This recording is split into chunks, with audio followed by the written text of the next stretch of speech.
Parliament ఎన్నికల్లో అనుకున్న ఫలితాలు రావడంతో గ్రాడ్యుయేట్ ఎమ్మెల్సీ ఎన్నికలపై కమలం అధిష్టానం స్పెషల్ ఫోకస్ పెట్టిందే. ఉత్తర తెలంగాణలో ఆ స్థానానికి అభ్యర్థి కోసం కసరత్తు మొదలు పెట్టిందే. అధిష్టానం తనకు గ్రీన్ సిగ్నల్ ఇచ్చిందని ఓ నేత ఏకంగా ప్రచారం ప్రారంభిస్తే తమకు అవకాశం ఇవ్వాలని ఢిల్లీ చుట్టూ చక్కర్లు కొడుతున్నారు సీనియర్లు. రేసులో ఉన్న ఆశావాహులెవరు? ఆ ఎమ్మెల్సీ సీటుపై కాషాయ పార్టీ వ్యూహం ఏంటి?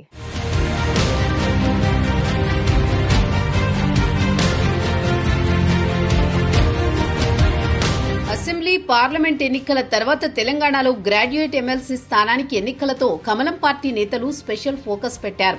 ఉమ్మడి ఆదిలాబాద్, నిజామాబాద్, మెదక్, కరీంనగర్ జిల్లాల ఎమ్మెల్సీ జీవన్ రెడ్డి పదవీకాలం వచ్చే ఏడాది మార్చితో ముగుస్తోంది. దీంతో స్కెడ్యూల్ ప్రకారం ఎన్నికలు నిర్వహించడానికి పట్టభద్రుల ఓట్లు నమోదు కార్యక్రమాన్ని కూడా పూర్తి చేశారు. గత నెల సెప్టెంబర్ 30 నుంచి నవంబర్ 6 వరకు ఎన్రోల్మెంట్ జరిగింది. 4 ఉమ్మడి జిల్లాలలో 10 లక్షల మందికి పైగా పట్టభద్రులు నమోదవుతారని అంచనా వేసుకుంటే కేవలం 3,58,419 మంది మాత్రమే దరఖాస్తు చేసుకున్నారు. దీంతో రానున్న ఎన్నికలు అధికార, ప్రతిపక్ష పార్టీలకు సవాలుగా మారాయి.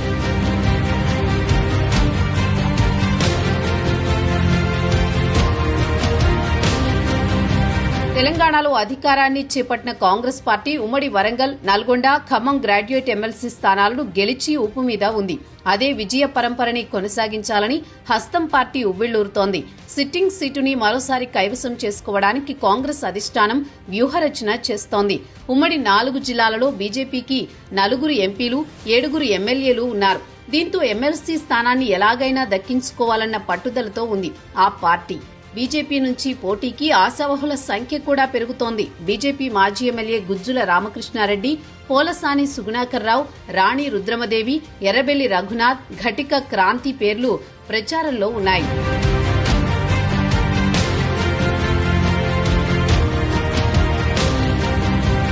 సుగుణాకర్రావుకు టికెట్ ఇవ్వడానికి బీజేపీ అధిష్టానం సుముఖంగా లేదనే ప్రచారం జరుగుతోంది. గతంలో 2 సార్లు పోటీ చేసి 3వ స్థానానికే పరిమితం కావడంతో అధిష్టానం ఆయన అభ్యర్థిత్వంపై ఆసక్తిగా లేదంటున్నారు. పార్టీకి సీనియర్ నాయకుడిగా ఉన్న మాజీ ఎమ్మెల్యే రామకృష్ణారెడ్డి 2 దశాబ్దాలుగా పోటీ చేసిన ప్రతి ఎన్నికల్లో ఓడిపోవడంతో ఆయన విషయంలోనూ బీజేపీ అధిష్టానం అంత సానుకూలంగా లేదనే టాక్ వినిపిస్తోంది. అయితే టికెట్ కోసం ఇద్దరు నేతలు ఢిల్లీలో లాబియింగ్ చేస్తున్నారట. ఇక మంచిర్యాల జిల్లా బీజేపీ అధ్యక్షుడు రఘునాథ్ కూడా పోటీకి సిద్దమయ్యారు. తనకు అధిష్టానం గ్రీన్ సిగ్నల్ ఇచ్చిందని ఉమ్మడి జిల్లాలలో ఆయన సమావేశాలు కూడా నిర్వహిస్తున్నారు.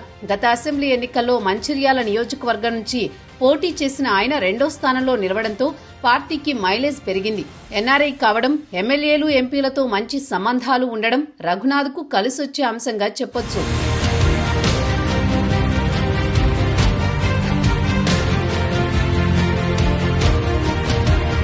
ఆదిలాబాద్ పార్లమెంటు స్థానానికి సంబంధించి గోడం నగేష్ గెలుపులో తన వంతు పాత్ర పోషించిన బీజేపీ ఓబీసీ రాష్ట్ర కార్యదర్శి ఘటిక క్రాంతి కూడా ఎమ్మెల్సీ ఎన్నికల్లో తనకు అవకాశం ఇవ్వాలని ఇప్పటికే పార్టీ నేతలను కలుస్తున్నారు. 20 ఏళ్లుగా బీజేపీలో కొనసాగుతున్న క్రాంతి విద్యార్థి పరిషత్ నుంచి యువ మోర్చా, ఓబీసీ మోర్చా దాకా ఎదిగారు.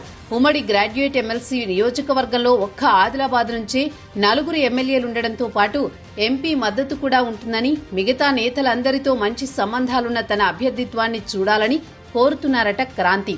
ఆదిలాబాద్ పార్లమెంటు నియోజకవర్గంలో 40,000 మంది పట్టభద్రులు ఓటు హక్కు నమోదు చేసుకోవడం పార్టీకి ప్లస్ అవుతుందని భావిస్తున్నారు.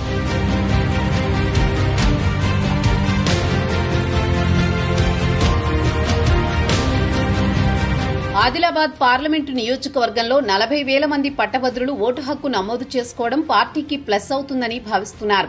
బీజేపీ నుంచి రాణి రుద్రమ పేరు కూడా వినిపిస్తోంది. అయితే కొన్ని కారణాలతో ఆమె పోటీ చేయకపోవచ్చనే ప్రచారం కూడా ఉంది.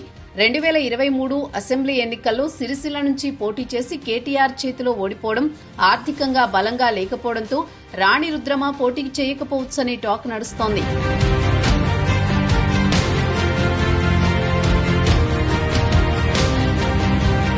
ఎవరి ప్రయత్నాలు ఎలా ఉన్నా అందరితో సత్సంబంధాలతో పాటు ఆర్థికంగా బలంగా ఉన్న నేతను బరిలోకి దించే ఆలోచనతో బీజేపీ అధిష్టానం ఉందనే ప్రచారం పార్టీ వర్గాల్లో జరుగుతోంది. ఈ ఉమ్మడి గ్రాడ్యుయేట్ ఎమ్మెల్సీ స్థానాన్ని గెలిస్తే భవిష్యత్తులో రాజకీయంగా పార్టీకి మరింత పట్టు దొరుకుతుందనే భావనతో ఉన్నారు సీనియర్లు. మరి గ్రాడ్యుయేట్ ఎమ్మెల్సీ ఎన్నికల్లో సీనియర్ నేతకు పట్టం కడతారా? గెలుపు గుర్రాలకే ప్రాధాన్యమిస్తారా? మరో ప్రయోగం ఏదన్నా చేస్తారా? బీజేపీ పెద్దల మనసులో ఏముందో ఏమో.